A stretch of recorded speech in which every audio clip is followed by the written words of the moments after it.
O meu nome é Margaret, e tenho agora 62 anos, enquanto me sento na minha bela sala de sol, rodeada pelas orquídeas que aprendi a cultivar. A ver o nascer do sol, pintar o céu, em tons de rosa e dourado. É difícil acreditar que há apenas 3 anos, eu estava sem abrigo, grávida e completamente sozinha. As pessoas perguntam-me sempre como encontrei a força para reconstruir a minha vida, depois de perder tudo. A verdade é que eu não sabia que tinha essa força, até não ter outra escolha senão encontrá-la. Sabe, por vezes a vida tem uma forma de nos despojar de tudo o que pensamos que nos define, até que ficamos apenas com o nosso eu mais profundo. E por vezes, se tivermos sorte, descobrimos que o nosso eu mais profundo é feito de aço, não de vidro. Mas estou a adiantar-me. Deixem-me começar pelo início. Pela vida que pensei ter construído com tanto cuidado, com tanto amor, apenas para ver desmoronar-se à minha volta, quando mais precisava dela. Durante 35 anos, vivi na mesma casa, em Maple Street, uma modesta casa colonial de 2 andares, com persianas azuis e um alpendre onde costumava servir limonada aos meus filhos e aos seus amigos. Casei-me jovem, aos 19 anos, com um Robert, um homem 7 anos mais velho que trabalhava na fábrica local. Tivemos 3 filhos juntos, Michael, Sarah e David. O Robert faleceu há 8 anos de um ataque cardíaco, deixando-me a casa, uma pequena apólice de seguro de vida, e o que eu pensava ser o amor e apoio inabaláveis dos meus filhos. Depois da morte do Robert, dediquei-me a ser a mãe e a avó perfeita. Era eu que organizava todos os jantares de feriado, que tomava conta dos netos sempre que necessário, que ajudava com as entradas para os carros e despesas de emergência. A mesa da minha cozinha era o ponto de encontro para reuniões de família, ajuda com os trabalhos de casa e conversas de coração para coração. Orgulhava-me de ser a âncora da família, aquela em quem todos podiam confiar. Usei a minha pensão de viuvez e o dinheiro do seguro de vida do Robert não para mim, mas para garantir que a minha família tinha tudo o que precisava. O Michael, o meu mais velho, sempre fora ambicioso, mas tinha dificuldades com a gestão do dinheiro. Ajudei-o a ultrapassar 2 negócios falhados, cobrindo as suas dívidas em ambas as ocasiões. A Sarah, a minha única filha, era mãe solteira a criar 2 adolescentes, e eu ajudava regularmente com as despesas escolares, e o David, o meu mais novo, tinha sido despedido do emprego e vivia na minha cave com a sua mulher, Jennifer, supostamente a poupar dinheiro para sua própria casa. Não me importava. Pensava que era isto, que a família significava menos estar lá uns para os outros. Aconteça o que acontecer. Olhando para trás, consigo ver os sinais que optei por ignorar. A forma como os olhos dos meus filhos ficavam vagos quando eu falava do meu dia, como eles imediatamente desviavam as conversas para os seus problemas, as suas necessidades, os seus desejos. A forma como trocavam olhares quando pensavam que eu não estava a ver, como se estivessem a partilhar uma piada privada à minha custa, mas eu estava tão focada em nutrir e dar, que não reparei que me tinha tornado invisível como pessoa, aos olhos deles. Eu era apenas um recurso para eles, uma solucionadora de problemas, uma conta bancária com o sorriso de uma avó. A primeira verdadeira fissura na minha fachada de família perfeita apareceu quando comecei a sentir sintomas invulgares. Aos 59 anos tinha tonturas, náuseas matinais e o meu corpo se encheu,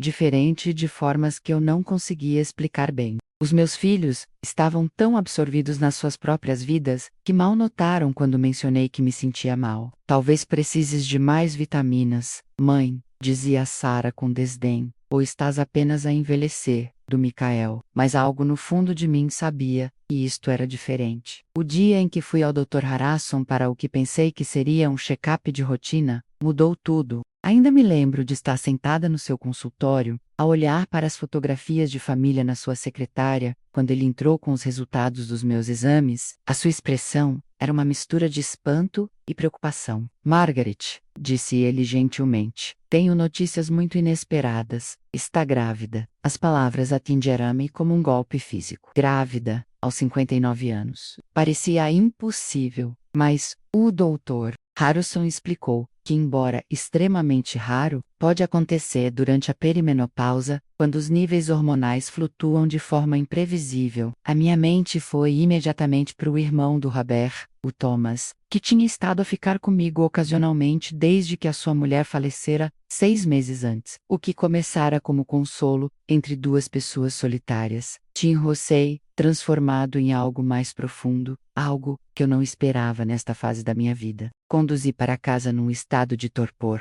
com as mãos a tremer no volante. Isto deveria ter sido chocante, mas também, de alguma forma, maravilhoso. Uma nova vida, uma oportunidade de experienciar a maternidade novamente, com a sabedoria que vem com a idade. O Thomas e eu tínhamos estado a falar em oficializar a nossa relação, em não passarmos os nossos anos restantes sozinhos. Imaginei contar aos meus filhos, imaginei a surpresa deles a transformar-se e me alegre. Imaginei-os a apoiarem-me durante este capítulo inesperado da minha vida. Quão ingênua eu era. Naquela noite, reuni a minha família na sala de estar. O David e a Jennifer subiram da cave. O Michael veio de carro, depois do trabalho, e a Sarah trouxe os seus adolescentes. Olhei para todos aqueles rostos que eu tanto amava, respirei fundo e partilhei as minhas notícias. O silêncio que se seguiu foi ensurdecedor. Depois, o Michael começou a rir, um som amargo e cruel, que eu nunca lhe tinha ouvido antes. Só podes estar a brincar, mãe. Tem 59 anos. Isto é nojento. O rosto da Sarah tinha ficado pálido, depois vermelho,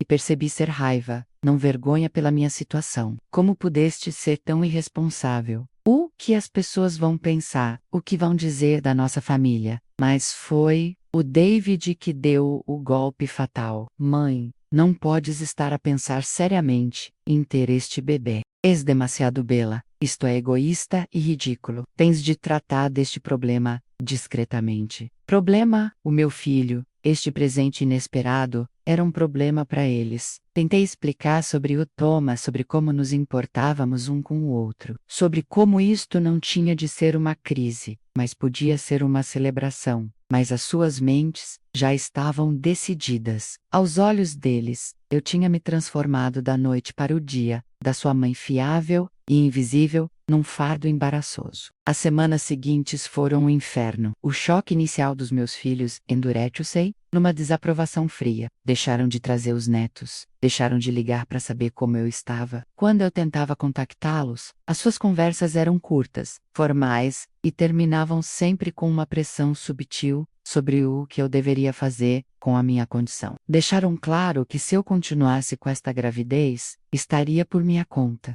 O golpe mais cruel veio da Sarah, que sempre fora a menina do papá, mas que eu pensava e compreendia as complexidades de ser mulher. Ela apareceu numa tercofera à tarde, com o rosto vincado em linhas duras, que eu não reconheci. Mãe, estive a pensar, e falei com os rapazes. Achamos que está na hora de considerares Madarte para uma comunidade de idosos. Esta casa é demasiado grande para ti, de qualquer maneira, e com a tua situação, claramente já não estás a tomar boas decisões. Eu olhei para ela, a minha própria filha, a sugerir que eu era mentalmente incompetente, porque estava grávida. Sarah, esta é minha casa, criei-vos aqui, filhos, foi aqui que o vosso pai, o pai está morto, mãe, e tu estás a agir como uma velha tola, a perseguir uma fantasia qualquer. O Thomas está a usar-te, não vês? E agora queres trazer um bebê para esta confusão? Está na hora de ser realista.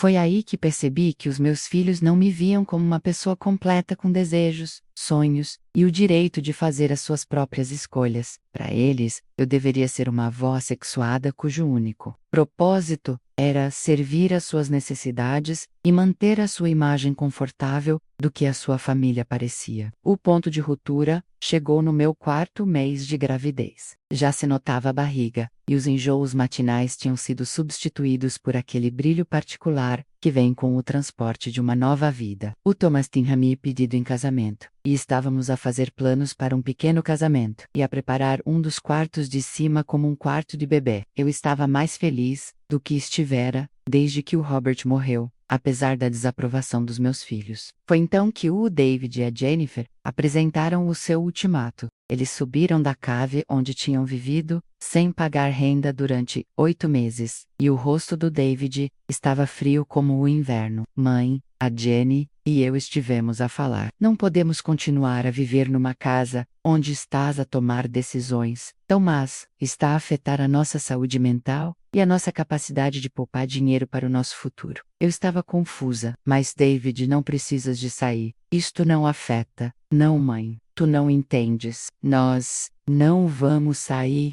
Insistiu. Que says? As palavras atingiram-me como uma bofetada.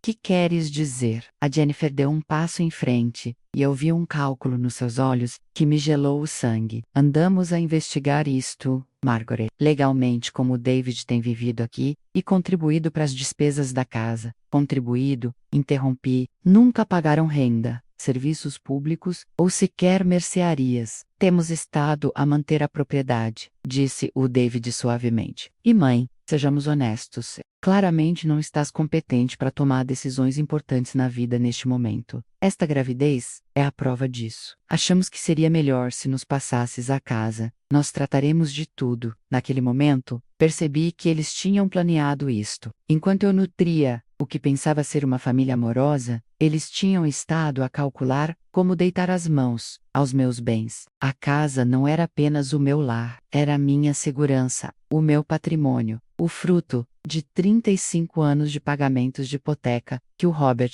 e eu tínhamos feito. Absolutamente não, disse eu com firmeza. Esta casa é minha. Não vou passar nada a ninguém. A máscara do David finalmente caiu por completo. Está bem, mãe. Então, tens de escolher. Nós, ou esta ridícula fantasia de gravidez de mulher velha. Mas não podes ter ambos. Se estás determinada a envergonhar esta família e a tomar estas decisões egoístas, então podes, faz-lo, noutro lugar. O Michael e a Sarah, afinal, também estavam no plano. Todos eles tinham concordado que se eu não interrompesse a minha gravidez e não lhes passasse a casa, eles cortar-me-iam completamente. Nenhum apoio durante a minha gravidez, nenhuma ajuda com o bebê, nenhuma relação com os meus netos. Eles apresentaram isto como se fossem os razoáveis, como se fosse eu quem estivesse a destruir a família. Liguei ao Thomas, a soluçar, mas descobri que os meus filhos também o tinham contactado. O Michael tinha o visitado no trabalho, pintando um quadro de mim como uma mulher mentalmente instável, a passar por uma espécie de esgotamento. Ele convenceu o Thomas de que a coisa mais amável seria recuar e deixar a minha família tratar da situação.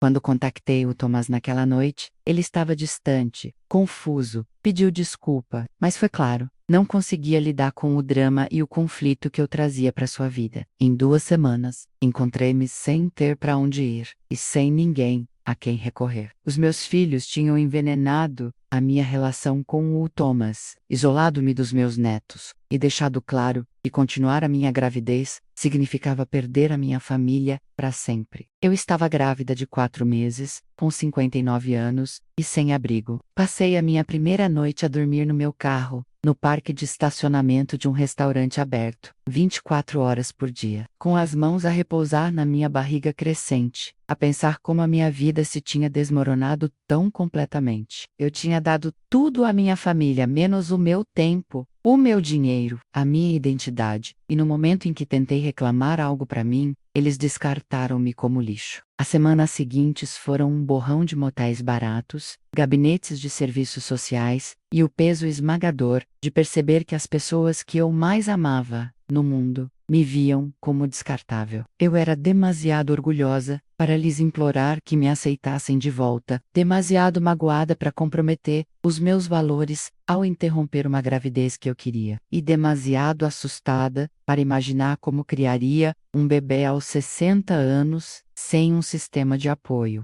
Lembro-me de estar sentada na casa de banho de um McDonald's uma manhã, a olhar-me ao espelho, com o cabelo por lavar, as roupas amarrotadas de dormir no carro, o rosto macilento de estresse e enjoos matinais. Eu parecia exatamente aquilo de que os meus filhos me tinham acusado de ser, uma velha patética que tinha perdido o juízo. Por um momento, quase, acreditei neles. Talvez eu fosse tola, talvez devesse simplesmente fazer o que eles queriam. Mas então, o bebê mexeu-se, apenas um pequeno tremor, como uma borboleta a pousar dentro de mim. E de repente, lembrei-me de quem eu era antes de me tornar a mulher do Robert e a mãe dos meus filhos. Eu era a Margaret Elizabeth Thompson, e já tinha sido forte. Tinha tido 2 empregos para pagar a faculdade comunitária. Tinha gerido um orçamento doméstico durante 35 anos. Tinha criado 3 filhos, e mantido um casamento unido nos bons e nos maus momentos. Tinha sobrevivido à morte do meu marido, e aprendido a estar sozinha, sem me sentir solitária. Pelo caminho, tinha me esquecido de que era uma pessoa completa, não apenas uma coleção de papéis que desempenhava para outras pessoas. Foi então que me lembrei do depósito. O Robert tinha alugado um depósito cerca de 15 anos antes, quando a sua mãe faleceu. Tínhamos guardado os seus móveis e pertences lá, com a intenção de organizar tudo um dia. Depois da morte do Robert, eu tinha continuado a pagar a taxa mensal automaticamente, mas nunca tinha voltado para tratar do conteúdo. Era apenas mais um item na longa lista de coisas que eu queria tratar, mas nunca encontrava tempo entre cuidar das necessidades de todos os outros. Conduzi até as instalações de armazenamento naquela tarde, com a chave na mão, sem ideia do que poderia encontrar. O depósito estava cheio até o teto, com móveis cobertos com lençóis velhos, caixas rotuladas com a caligrafia cuidadosa da mãe do Robert e o cheiro, a mofo de coisas, há muito esquecidas. Comecei a puxar caixas para a frente, à procura de algo que pudesse ser útil, talvez alguns móveis que eu pudesse vender, ou artigos domésticos que pudesse usar se alguma vez encontrasse um lugar para viver. 3 horas depois, coberta de pó, e cada vez mais frustrada, abri uma pequena caixa de joias de madeira, que estava escondida atrás de um espelho. Lá dentro, embrulhado em papel de seda, estava um pacote de papéis e uma pequena chave de latão. Os papéis eram escrituras de propriedade, não apenas de uma propriedade, mas de 3 pequenas casas de aluguer numa cidade vizinha. A mãe do Robert, afinal, tinha estado a comprar e alugar propriedades discretamente, durante décadas. Nunca tinha contado a ninguém da família sobre o seu pequeno império imobiliário. Havia também um extrato bancário, de uma conta da qual eu nunca tinha ouvido falar, mostrando um saldo de mais de $80.000. A chave de latão abria um cofre menos, a documentação estava toda lá. A mãe do Robert tinha deixado tudo ao Robert no seu testamento, o que significava que tinha passado para mim quando ele morreu. Eu tinha estado sentada numa pequena fortuna durante 8 anos e nunca o soubera. Sentei-me naquele depósito poeirento, grávida de 8 meses e sem abrigo, a segurar as chaves da minha independência nas minhas mãos, trêmulas, todos aqueles anos a juntar dinheiro para ajudar os meus filhos. Todas aquelas vezes que me preocupei em fazer face às despesas com a minha pensão, e eu tinha tido recursos que nunca soube que existiam. Na manhã seguinte, visitei o advogado cujo nome estava nos documentos da propriedade. Ele confirmou o que eu suspeitava menos. Eu era proprietária legal de 3 propriedades de aluguer e de uma conta bancária substancial. Mais importante, as casas estavam atualmente vagas. A empresa de gestão de propriedades tinha estado a depositar as rendas na conta automaticamente, mas sem a direção da proprietária anterior, eles tinham parado de procurar ativamente inquilinos meses antes. Conduzi para ver as casas naquela tarde. Eram pequenas, mas bem conservadas, num bairro tranquilo, a cerca de 1 hora de Maple Street. Uma delas, uma pequena casa de 2 quartos com um quintal cercado e macieiras maduras, pareceu chamar por mim. Tinha uma boa estrutura, muita luz natural, e algo que a minha antiga casa nunca teve realmente. Parecia um lugar onde eu poderia começar de novo. No prazo de 1 mês, mudei-me para a casinha.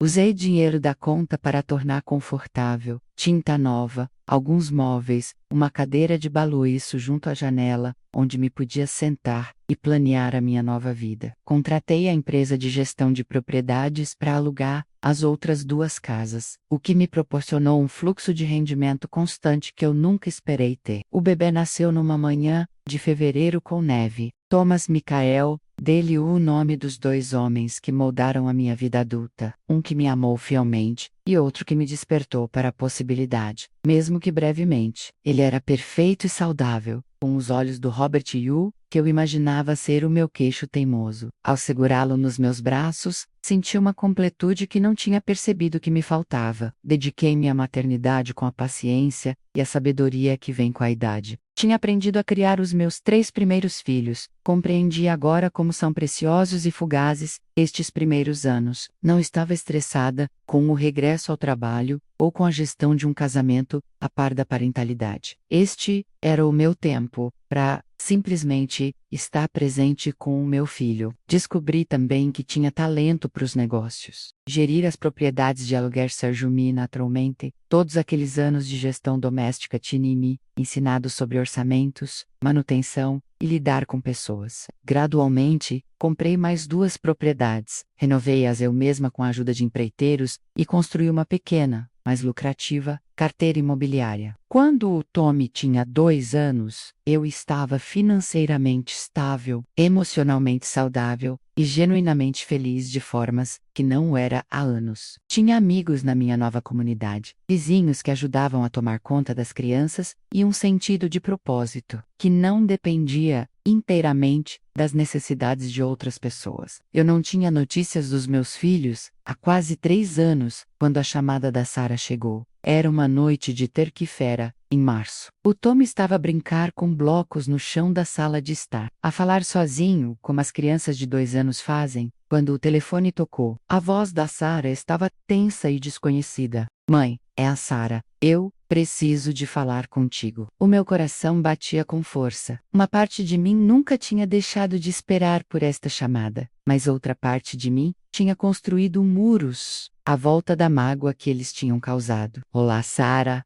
mãe. Eu sei que já passou muito tempo, e sei que as coisas acabaram mal entre nós, mas preciso da tua ajuda. A sua voz falhou, e eu podia ouvir lágrimas. Madison. A Madison era sua filha de 16 anos, a minha neta, que eu não via desde que ela tinha 13 anos. O que se passa com a Madison? Ela está grávida, mãe. Tem 16 anos e está grávida, e quer ter o bebê. O namorado dela Stua, quando descobriu. Ela está assustada e zangada, e eu não sei o que fazer. Tenho estado a pensar no que te fizemos passar, e agora percebo como fomos horríveis. Fechei os olhos, sentindo o peso da ironia. A minha neta adolescente estava a enfrentar uma gravidez não planeada, sem apoio, tal como eu tinha enfrentado a minha gravidez inesperada sozinha aos 59 anos. Sarah, disse eu cuidadosamente, por que é que me estás a ligar agora? O silêncio estendeu-se o suficiente para eu me perguntar se ela tinha desligado. Então ela falou, com a voz quase um sussurro, porque és a única pessoa que conheço que foi corajosa o suficiente para escolher o amor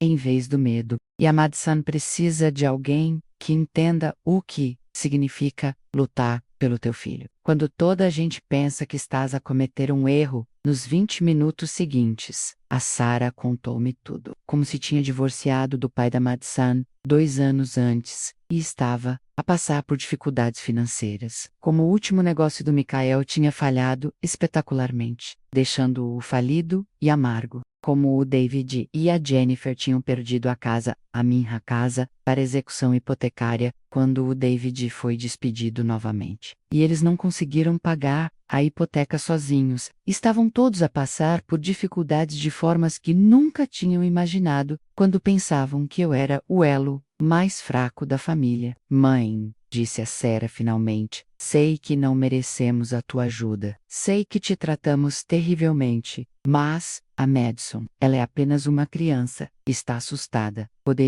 Considerarias Dick Salah ficar contigo por um tempo? Eu poderia pagar-te alguma coisa, não muito, mas... Sarah, interrompia gentilmente, não precisas de me pagar para ajudar a minha neta. O alívio na sua voz era audível. Então vais ajudar? Olhei para o Tommy, que tinha construído uma torre de blocos, e estava agora a colocar cuidadosamente um carro de brincar no topo. O Miu, que cresceria a conhecer a sua mãe como uma mulher forte e independente, que fazia suas próprias escolhas e vivia com as consequências. O meu filho, que aprenderia que a família não é sobre controle ou posse, mas sobre amor e respeito. Sim, disse eu, a Madison pode vir ficar comigo. Mas Sarah, há condições. Qualquer coisa, mãe, o que tu quiseres. Primeiro, ela vem pra cá, porque quer. não porque está a ser expulsa. Isto não é exílio ou castigo, é apoio. Segundo, falamos honestamente sobre o que aconteceu entre nós, antes de ela chegar. E terceiro, tu entendes que eu não sou a mesma pessoa que era há 3 anos. Não vou sacrificar a minha paz ou os meus limites para resolver os problemas de toda a gente. Falamos por mais 1 hora. A Sarah chorou, pediu desculpa, tentou explicar como o medo e as expectativas sociais a tinham tornado cruel para com a sua própria mãe. Eu ouvi, mas não a absolvi.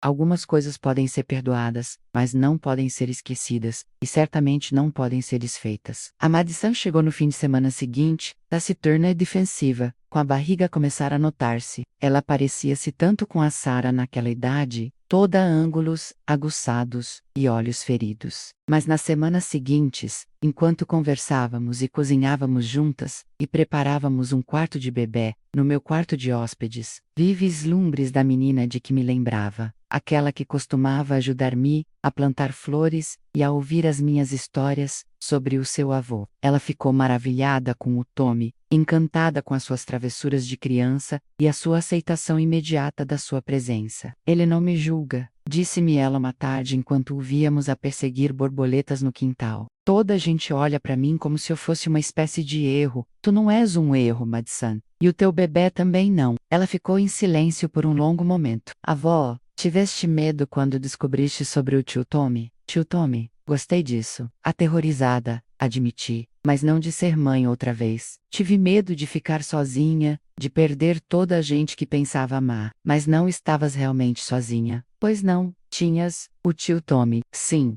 eu tinha o Tommy. E tinha outra coisa que não esperava. O quê? Tinha-me, a mim mesma, a verdadeira eu, não apenas a versão de mim que existia, para deixar as outras pessoas confortáveis. A Madison ficou comigo até a sua filha nascer. Uma menina saudável e bonita, a quem ela chamou Emma. Ao ver ela segurar a Emma pela primeira vez, ao ver o amor feroz e protetor no seu jovem rosto, lembrei-me desse sentimento. A forma como tornar-se mãe pode transformar-nos em alguém que nunca soubemos que poderíamos ser. A Sarah reconstruindo lentamente a nossa relação, através de conversas cuidadosas e tempo partilhado com os bebês. Ela nunca me pediu para voltar à vida antiga, nunca sugeriu que eu devesse voltar a ser a rede de segurança da família. Acho que ela finalmente entendeu que a mulher que a criou tinha desaparecido, substituída por alguém mais forte, mas menos disponível para exploração. O Michael veio uma vez, sem jeito e orgulhoso,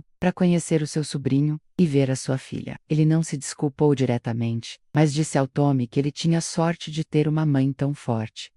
David nunca veio. Algumas pontes, uma vez queimadas, não podem ser reconstruídas. Agora, enquanto escrevo isto, o Tommy tem 3 anos e a Emma tem 8 meses. A Madison terminou o liceu e está a tirar cursos universitários online, enquanto eu ajudo com o cuidado das crianças. Não somos uma família tradicional, mas somos uma família real menos construída, na escolha e no respeito mútuo, em vez de na obrigação e na culpa. As minhas outras propriedades de aluguer estão aí bem, e até já considerei expandir o negócio. Nunca mais me casei, embora tenha saído com algumas pessoas. Aos 62 anos, não estou à procura de alguém que me complete. Eu sou completa por mim mesma. Se encontrar alguém que acrescente alegria à minha vida sem exigir que eu me diminua, isso seria maravilhoso. Mas já não tenho medo de estar sozinha. Por vezes, passo pela minha antiga casa em Maple Street. O quintal tá cheio de ervas daninhas, a tinta tá a descascar, e há uma placa de vende-se. Está lá há meses. Sinto-me triste pelos sonhos que lá morreram, mas não sinto arrependimento. Aquela casa fazia parte de uma vida da qual eu cresci, e a mulher que lá viveu foi alguém que eu precisei de ser por um tempo, mas não para sempre. A coisa mais surpreendente sobre reconstruir a tua vida aos 60 anos é descobrir que não é tarde demais para te tornares quem sempre foste destinada a ser. Eu pensava que era demasiado velha para aventuras, demasiado presa aos meus hábitos para mudanças, demasiado dependente da aprovação dos outros para a independência. Estava errada em tudo. Se estás a ouvir esta história, e te vês nela a menos se és a pessoa que toda a gente dá como garantida, aquela que dá E dá até não restar nada menos. Deixa-me dizer-te algo importante. Tu não és uma personagem secundária nas histórias de outras pessoas. Tu és a protagonista da tua própria vida, e nunca é tarde demais para tua história dar uma reviravolta dramática. As pessoas que te amam verdadeiramente apoiarão o teu crescimento, mesmo quando for inconveniente para elas. As que não bem, elas ensinar-te-ão a diferença entre amor e controlo. E por vezes, perder pessoas que não te veem realmente é o primeiro passo para encontrar pessoas que te veem. O meu nome é Margaret, tenho 62 anos e estou apenas a começar.